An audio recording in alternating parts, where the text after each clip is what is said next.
tobva tatoenda kumba.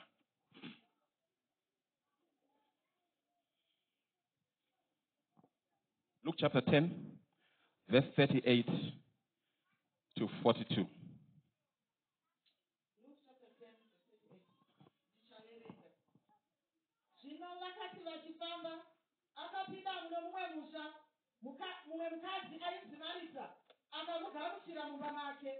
Iye akanga aino munin'ina ainzi Maria, akagarawo pamakumbo aJesu, akazwa shoko rake. Asi Marita akanga achitambudzika nokushanda zvikuru. Akauya akati, Ishe, hamuna hanya muchiona munun'una wangu achindirega ndichishanda ndoga here? Muudei andibatsire. Ishe akapindura akati kwaari, Marita, Marita, unofunganya nokuzvitambudza nezvinhu zvizhinji, asi chinhu chimwe chinodikanwa, nokuti Maria akasanangura mugove wakanaka waasinazotorerwe. Hallelujah. Thank you very much, Mama. So taverenga rugwaro kubva kuna Luke pana Luke. Bhuku iri rakanyorwa naLuke. Luke akanga ari chiremba, he was a physician. Luke nekuda kwotanga akatidzidzei, you find kuti pamagospels ese ari 4. Ndiye anenge aitaura zvinenge zvine kadetails. Hallelujah. Luke ndiye munyori akanyora Acts haina kunyorwa naPaul hama way. Ese akanyorwa naLuke, handitika. So he is the same author akanyora the book of Acts, and akanyora around AD 58 to AD 63. Akanga ari muJudha. Saka theme yebhuku raLuke aida kubudisa Jesu Kristu as the example that we are supposed to follow sevana vaMwari. And also another theme yaibudisa aida budisa kuti Jesu akanga ari shamwari yevakaraswa. Jesus was a friend of the outcasts. Hallelujah. Mukarangarira pa chapter 10 kumusoro, Jesu anosangana a lawyer, not a lawyer as in Goethe, but vakanga vari vanhu vaiteedzera mutemo, vakanga vari vadzidzi vemutemo waMozisi, murayiro waMozisi. Jesu anobvunzwa kuti ndipinde mumambo wekudenga ndinoita sei, otanga kutsanangura, and then ozopedzisira kupa example yemunhu akanga achidzika kubva Jerusarema achienda Jeriko, anonzi akasangana nematsotsi vakamurova, vakamukuvadza, vakamubira. And then muprista anouya omuona oita sei, opfuura, handirika. And then panozoita panouya a Samaritan anonzi muSamaria wakaita sei, wakanaka. Saka muSamaria akanaka ndiye anouya ozoratidza tsitsi, otora munhu uya oenda naye to an inn, omurapa maronda. Hallelujah. Jesu message yake mazuva iwayo maSamaritan o maSamaria vakanga vasingawirirana nemaJudha. Anomaidza nyaya iri kuna John chapter 4 yekunzi maSamaria nemaJudha vaite sei, avadyidzana. Vaisadyidzana nokuti vanga ine nyaya yanga yalasta macenturies yaita kuti maSamaria vanzi they were outcasts. But Jesu ari kupa mufananidzo uyu achida kupa an impression yekuti vacho vakaraswa, vacho vari dejected, vacho vanotarisirwa pasi, Mwari auya kuzova recognize, ndiye ari kutora munhu. Vacho vaitariswa nemurayiro, vakuru vemurayiro, muprista, muprofita, vanouya voona this guy vomusiya akadaro. Asi the least expected of the three is the one who comes and offers help to this man. Saka Jesu ari kuuya kuzoemphasize kuti haana kuvinga maJudha ega, asi akavinga nevakaraswa. Dai Jesu akavinga maJudha ega, ini newe tingadai tisiri vana vake nhasi. Asiri vana vake nekuti Jesu akazarura mukova, nekuti Mwari anoda vanhu. Hallelujah. Bhuku raLuke rine dzimwe nyaya dzatisingavani mune mamwe magospels. Nyaya yemuSamaria wakanaka, nyaya the prodigal son, nyaya yamanager akanga ari shrewd, anosiyira matalents kuvaranda vake. Jesu also tinonzwa achiinteracta naZakeo mubhuku raLuke. Jesu anosangana this widow akanga achinoviga mwana wake akanga ari ega, anonzi the widow of Nain. Jesu asangana neshirikadzi iyi ashaitirwa nemwana. Vari pamagezi Jesu anotaura agodzosa mwana uya akanga afa achimuunza muupenyu. Nyaya iyi tinoiwana iri mubhuku raLuke again. Hallelujah. Jesu again mubhuku raLuke ndo panotaurwa nyaya Jesu ari pamuchinjikwa achiti varegererei nekuti havana chavanoziva vandoera pamuchinjikwa. Ogotaura neiya mbavha yakanga iri kurudyi rwake kuti nhasi chaiye iwe newe tinosangana muparadhiso yababa vangu. Hallelujah. So Luke aipa detail, but Luke is bringing an issue ipanapa yemadzimai maviri vatagara tichiziva. Martha naMary, they were sisters. Tikadzokera kuna John chapter 11, you'll find kuti Martha naMary vanotaurwa nezvavo zvakare. Ndo patinonzwa nyaya yaLazarus ainzi aidiwa naJesu Kristu. Shoko raMwari rinoti Jesu aida mhuri, aida Martha, aida Mary, aida Lazarus nemwoyo wake. Hallelujah. So these are the people vari kutaurwa neshoko raMwari mubhuku raLuke chapter 10 kuti Jesu on his way to Jerusalem anopfuna ane mune rimwe guta iri tinoriziva kuti rinonzi Bethany, and guta iri rakanga riri just 2 kilometers away from Jerusalem. Jesu setsika yake aipota achienda kumba kwana Razaro achigara navo achidya navo nekuti vaiwirirana. Razaro akanga ari shamwari yaJesu. Zvino musi uyu Jesu anouya osangana naMartha. Haleluya, haleluya. Martha opinda mumba. Jesu aizikanwa semudzidzisi kana kuti rabhi. Saka setsika yake aiti paanogara pasi anokomberedzwa nevanhu otanga kudzidzisa. Asi dare iri raisatenderwa kuti madzimai agare padare iri. So there is an abomination that is happening here, that Mary, a woman, decides not to join Martha kugadzira chikafu mukitchen. Asi anoti nhasi regai ndigare patsoka dzaJesu. Haleluya. Ndo musoro weshoko nhasi. Gara patsoka dzaJesu. Just tell your neighbor, gara patsoka dzaJesu. Hallelujah. Hallelujah. Kumsoro Jesu atuma vadzidzisi 70 avatuma vari 2. Ati endai muguta munoshumira. Vadzidzi vanodzoka vari excited. Voti Ishe kunyange mweya yetsvina, they were subject to our authority yamakatipa. Jesu oti musanyanyonakidzwa nekuti maona mweya yetsvina ichibuda. Asi farirai kuti mazita enyu akanyorwa mubhuku reupenyu. Aida kuvadzidzisa kuti kunyange tikaona simba raMwari richimanifesta pakati pedu, hatisi risu varidzi vesimba, Jesu ndiye muridzi wesimba. Aida kuvadzidzisa kuti zvininipi sei as you experience the goodness of God and the power of God in your lives. Hallelujah. Mary anosarudza kugara patsoka dzaJesu. Martha anosarudza kupinda mukitchen achibika. Martha ari kungotevedzera tsika dzemazuva ose kuti Jesu kana achinge auya tinobata-bata. Handiti muchechi muno tunoita host deck tigorongedza tigotsvaira mumba. Martha chinhu chaanga achita hachisi chinhu chakaipa, asi wakatadza kunzwisisa mwaka nenguva neseason Jesu yakanga apinda maari and the point that he wanted to drive. Jesu akuda kuzviratidza kwavari semudzidzisi. Martha akaona chizaruko ichi kuti nhasi, instead of cooking and preparing for this Jesus, I want to sit at his feet and learn from him. Hallelujah. Hallelujah. Hallelujah. Rangarirai Jesu anoedzwa achibva kufasta 40 days and 40 nights newakaipa. Akanga aine nzara wakaipa womuti chinja matomba ya uite chingwa. Jesu oti kwakanyorwa kuchinzi munhu angararami nechingwa bedzi, asi neshoko rimwe nerimwe rinobva mumuromo waMwari. So Jesu is coming with another dimension. Tauya nguva dzakawanda mbamenyu iwewe Razaro naMartha. Asi nhasi I want to expose myself or the other dimension about me as a teacher. Majairira kuti ndikauya munobika chikafu. Asi tarirai Jesu kuna John chapter 4 anotuma vadzidzi kuenda muguta kunotsvaka nyama. Osangana nemukadzi weSamaria. Asangana nemukadzi weSamaria. Opariza, oconvince this woman kuti adzokere muguta kunoparidzira varume varimo. Vadzidzi vanodzoka vaona Jesu. Number 1, akamira nemudzimai zvasingatenderwi panguva iyoyo. Not just a woman, but muJudha akamira nemuSamaritan. Vobvunza kuti koindava chiwana inguva yekudya nyama. Oti hamuzivi here kuti my meat and my bread is to do my father's will, kuita kuda kwababa vangu. Jesu ari kuemphasize kuti pane nguva yechikafu, but haisiriyo mandate yandakavinga. Mandate yandakavinga ndeyekuti shoko ripinde muvanhu. Pakutanga shoko rakanga riripo, pakutanga shoko rakanga riri kuna Mwari, uye shoko rakanga riri Mwari. John chapter 1 verse 14 wrote, shoko rakava nyama, the word was made flesh and it dwelt amongst us, and we beheld his glory, glorious of the only begotten Son from the Father, full of grace and truth. Jesu ari kutaura kuti ndakauya kuzopa chingwa cheupenyu chinoita kuti munhu ararame nekusingaperi. Mary asarudza chinhu chakanaka, to sit at my feet, to take and to tap as much as she can from me, to absorb the word, because it is the word of God that will make us to live. Shoko raMwari ndiro rinotiraramisa. Hallelujah. Saka Mary anodecide kuti pane kuti ndive distracted, ndoda kunzwa mudzidzisi, ndopinda mukitchen, nhasi regai ndigare pasi ndidzidze. I want to focus on you. Isaiah chapter 26 verse 3 inoti, he will keep in perfect peace that person whose mind is stayed on you.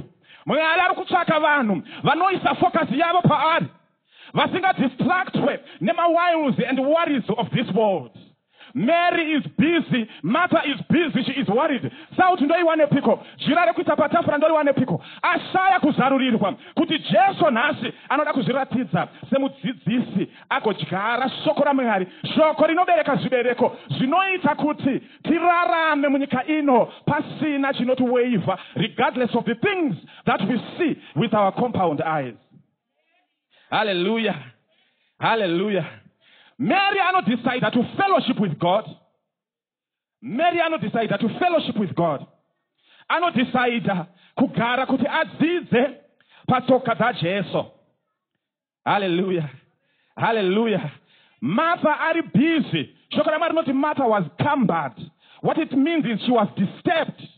She had a busy mind. She was stressed. She was anxious. She was unstable. Hallelujah. But Martha, because she presided where the word of God, shoko rakapfeka nyama. Hallelujah. Martha awana chizaruko chekuti shoko rauya mumba. Chirega indigare patsoka dzake, ndi absorb as much as I can take so that I can live. Martha is wandering up and down. Saka patinoita wander up and down, tichita focus on a lot of things. Ndichadye imangwana, vana vachaenda kuchikoro sei, basa ndichariwanepi, ndichapfekei. Mary ari kusarudza kuti I am going to fix my eyes upon Jesus Christ. Musanetseka kuti mangwana muchadye Matthew chapter 6. Nekana chiri dzedenga Mwari achizipita, kana Mwari achipfekedza masora euswa, what more vana vake vakatenga neshoko rake. Ari kuda kuti tiise pfungwa dzedu paari. Oti tsvakai umambo hwangu pakutanga nekururama, zvimwe zvose zvichakuteverai. Mumambo hwaMwari hune maprinciples. Mwari ari kuda kuti tiise pfungwa dzedu paari. Pane kuisa pfungwa dzedu pane zvinhu. Pane kuisa pfungwa dzedu pakumhanya-mhanya topotsana nenyasha dzauya mumusha. Nyasha dzauya mumba maMartha. Martha agamuchira Jesu kupinda mumba, asi Martha ari kurasikirwa nenyasha.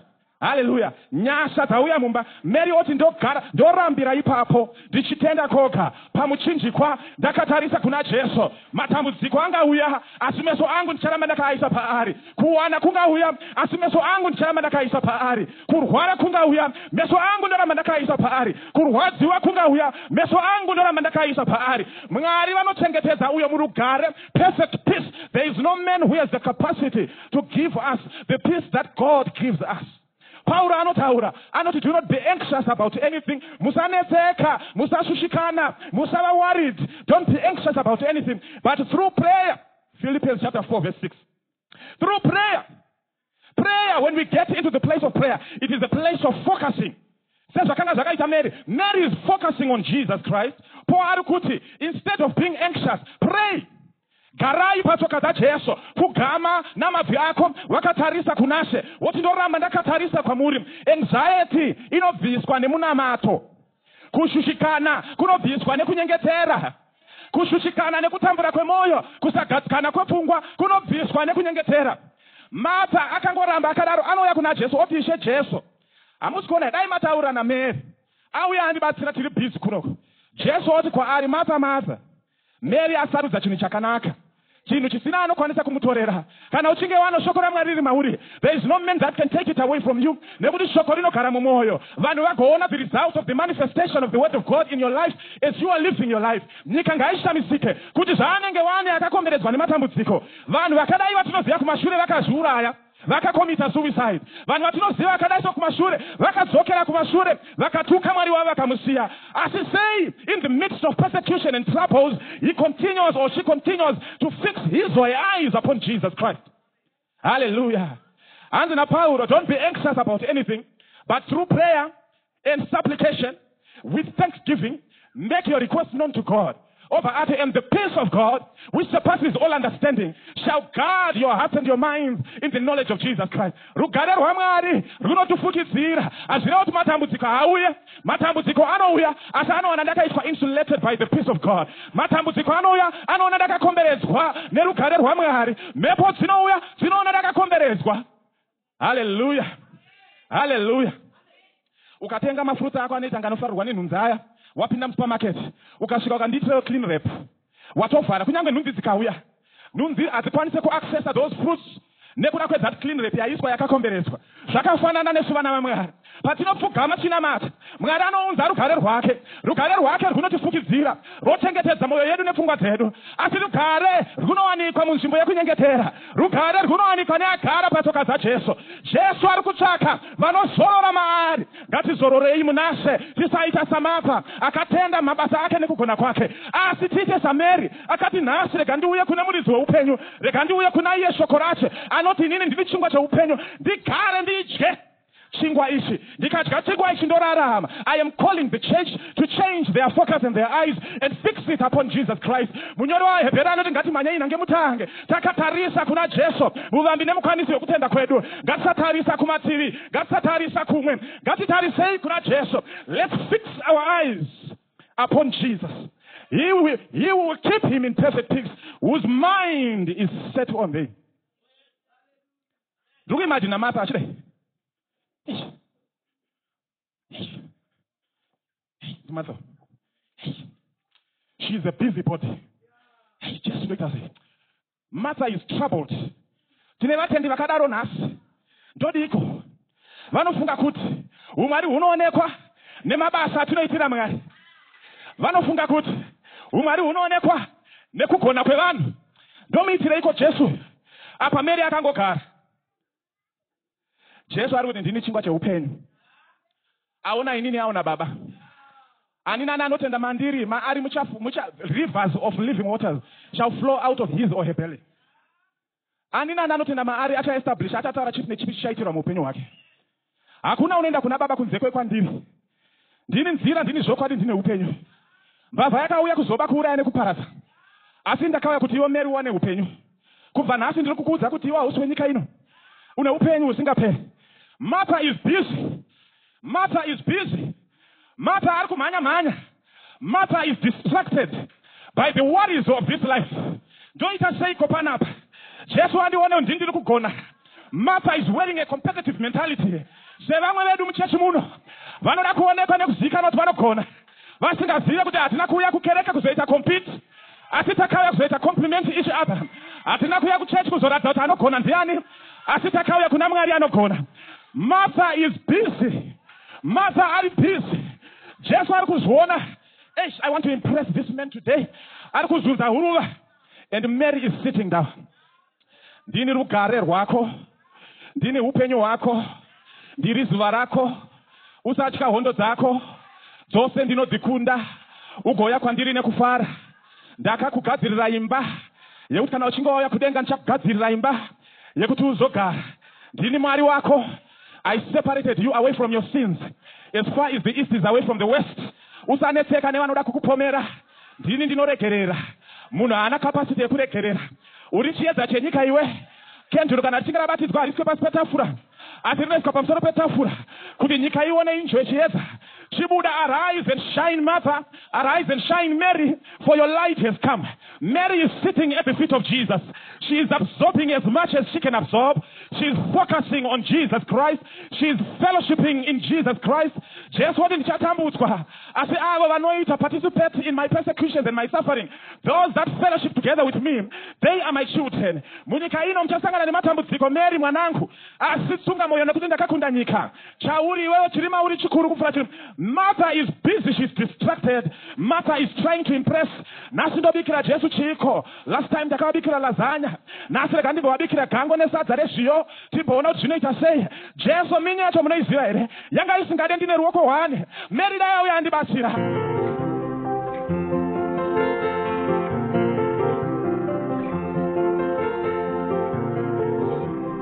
Jesus is King. Toba tatoenda kumba.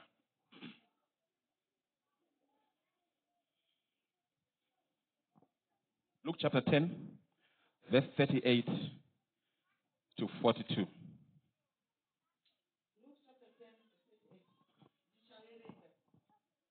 Zvino vakati vachifamba, akapinda mumwe musha, mumwe mukadzi ainzi Marita akamugamuchira mumba make. Iye akanga aino munin'ina ainzi Maria. Akagarawo pamakumbo aJesu, akazwa shoko rake. Asi Marita akanga achitambudzika nokushanda zvikuru. Akauya akati, Ishe, hamuna hanya muchiona munun'una wangu achindirega ndichishanda ndoga here? akapindura akati kwaari, Marita, Marita, unofunganya nokuzvitambudza nezvinhu zvizhinji, asi chinhu chimwe chinodikanwa, nokuti Maria akasanangura mugove wakanaka waasinazotorerwe. Hallelujah. Thank you very much, Mama. So taverenga rugwaro kubva kuna Luke pana Luke. Bhuku iri rakanyorwa naLuke. Luke akanga ari chiremba, he was a physician. Luke nekuda kutanga akati dzidzei you find kuti pamagospels ese ari 4. Ndiye anenge aitaura zvinenge zvine kadetails. Hallelujah. Luke ndiye munyori akanyora Acts haina kunyorwa naPaul hama way. Ese akanyorwa naLuke anditika. So he is the same author akanyora the book of Acts. And akanyora around AD 58 to AD 63. Akanga ari muJudha. Saka theme yebhuku raLuke aida kubudisa Jesu Kristu as the example that we are supposed to follow sevana vamwari. And also another theme yaibudisa aida budisa kuti Jesu akanga ari shamwari yevakaraswa. Jesus was a friend of the outcasts. Hallelujah. Mukarangarira pa chapter 10 kumusoro, Jesu anosangana nemu a lawyer, not a lawyer as in Gweta, but vakanga vari vanhu vaiteedzera mutemo, vakanga vari vadzidzi vemutemo waMozisi, murayiro waMozisi. Jesu anobvunzwa kuti ndipinde mumambo wekudenga ndinoita sei, otanga kutsanangura. And then ozopedzera kupa example yemunhu akanga achidzika kubva Jerusalem achienda Jericho, anonzi akasangana nematsotsi vakamurova, vakamukuvadza, vakamubira. And then muprista anouya omuona oita sei, opfuura anditika. And then panozoita panouya a Samaritan anonzi muSamaria wakaita sei, wakanaka. Saka muSamaria akanaka ndiye anouya ozoratidza tsitsi, otora munhu uya oenda naye to an inn, omurapa maronda. Hallelujah. Jesu message yake mazuva iwayo maSamaritan o maSamaria vakanga vasingawirirana nemaJudha. Maiziva nyaya iri kuna John chapter 4 yekunzi maSamaria nemaJudha vaite sei, avadyidzana. Vaisatyidzana nokuti vanga ine nyaya yanga yalasta ma-centuries yaita kuti maSamaria vanzi they were outcasts.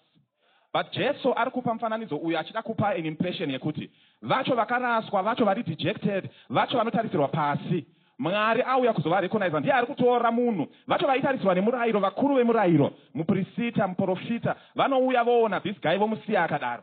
Asi the least expected of the three is the one who comes and offers help to this man.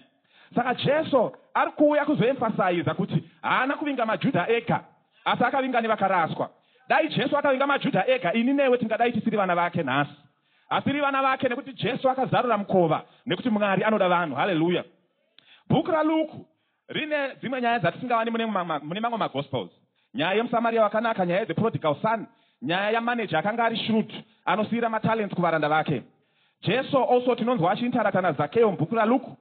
Jesu anosangana nethis widow akanga achinoviga mwana wake akanga ari ega, anonzi the widow of Nain.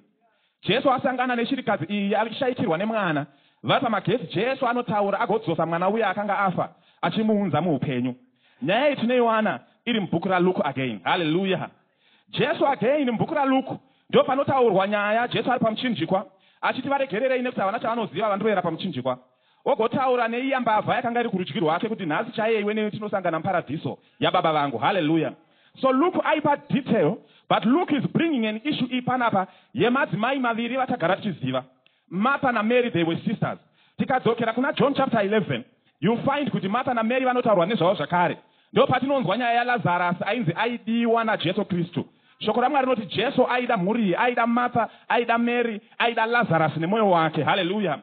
So these are the people vari kutaurwa neshoko raMwari mubhuku raLuke chapter 10 kuti Jesu on his way to Jerusalem anopfuura nemune rimwe guta. Guta iri tinoriziva kuti rinonzi Bethany, and guta iri rakanga riri just 2 kilometers away from Jerusalem. Jesu setsika yake aipota achienda kumba kwana Razaro, achigara navo achidya navo nekuti vaiwirirana. Razaro akanga ari shamwari yaJesu. Zvino musi uyu Jesu anouya osangana naMartha. Hallelujah. Hallelujah. Martha opinda mumba. Jesu aizikanwa semudzidzisi kana kuti rabbi. Saka setsika yake aiti paanogara pasi anokomberedzwa nevanhu otanga kudzidzisa. Asi dare iri raisatenderwa kuti madzimai agare padare iri. So there is an abomination that is happening here, that Mary, a woman, decides not to join Martha kugadzira chikafu mukitchen. Asi anoti nhasi regai ndigare patsoka dzaJesu. Hallelujah. Ndo musoro weshoko nhasi. gara patsoka dzaJesu. Just tell your neighbor, gara patsoka dzaJesu. Hallelujah. Hallelujah. Kumsoro Jesu atuma vadzidzisi 70 avatuma vari 2. Ati endai muguta munoshumira. Vadzidzi vanodzoka vari excited. Voti Ishe kunyange mweya yetsvina, they were subject to our authority yamakatipa. Jesu oti musanyanyonakidzwa nekuti maona mweya yetsvina ichibuda. Asi farirai kuti mazita enyu akanyorwa mubhuku reupenyu. Aida kuvadzidzisa kuti kunyange tikaona simba raMwari richimanifesta pakati pedu, hatisirisu varidzi vesimba. Jesu ndiye muridzi wesimba. Aida kuvadzidzisa kuti zvininipisei as you experience the goodness of God and the power of God in your lives. Hallelujah. Mary anosarudza kugara patsoka dzaJesu. Martha anosarudza kupinda mukicheni achibika. Martha ari kungotedzera tsika dzemazuva ose kuti Jesu kana achinge auya tinobata-bata. Handiti muchechi muno tunoita host deck tigorongedza tigotsvaira mumba. Martha chinhu chaanga achiita hachisi chakaipa. Asi wakatadza kunzwisisa mwaka nenguva neseason Jesu yakanga apinda maari and the point that he wanted to drive. Jesu ari kuda kuzviratidza kwavari semudzidzisi. Martha akaona chizaruko ichi kuti nhasi, instead of cooking and preparing for this Jesus, I want to sit at his feet and learn from him. Hallelujah. Hallelujah. Hallelujah. Rangarirai Jesu anoedzwa achibva kufasta 40 days and 40 nights newakaipa. Akanga aine nzara wakaipa womuti chinja matomba ya uite chingwa. Jesu oti kwakanyorwa kuchinzi munhu angararami nechingwa bedzi, asi neshoko rimwe nerimwe rinobva mumuromo waMwari. So Jesu is coming with another dimension. Tauya nguva dzakawanda mumba menyu iwewe Lazaro naMartha. Asi nhasi I want to expose myself or the other dimension about me as a teacher. Majairira kuti ndikauya munobika chikafu. Asi tarirai Jesu kuna John chapter 4 anotuma vadzidzi kuenda muguta kunotsvaka nyama. Osangana nemukadzi weSamaria. Asangana nemukadzi weSamaria. Opariza, oconvince this woman kuti adzokere muguta kunoparidzira varume varimo. Vadzidzi vanodzoka voona Jesu. Number 1, akamira nemudzimai zvasingatenderwi panguva iyoyo. Not just a woman, but muJudha akamira nemuSamaritan. Vobvunza kuti ko indava chiwana inguva yekudya nyama. Oti hamuzivi here kuti my meat and my bread is to do my father's will. Kuita kuda kwababa vangu. Jesu ari kuemphasize kuti pane nguva yechikafu, but haisiriyo mandate yandakavinga. Mandate yandakavinga ndeyekuti shoko ripinde muvanhu. Pakutanga shoko rakanga riripo. Pakutanga shoko rakanga riri kuna Mwari. Uye shoko rakanga riri Mwari. John chapter 1 verse 14 wrote, shoko rakava nyama. The word was made flesh and it dwelt amongst us, and we beheld his glory, glorious of the only begotten Son from the Father, full of grace and truth. Jesu ari kutaura kuti ndakauya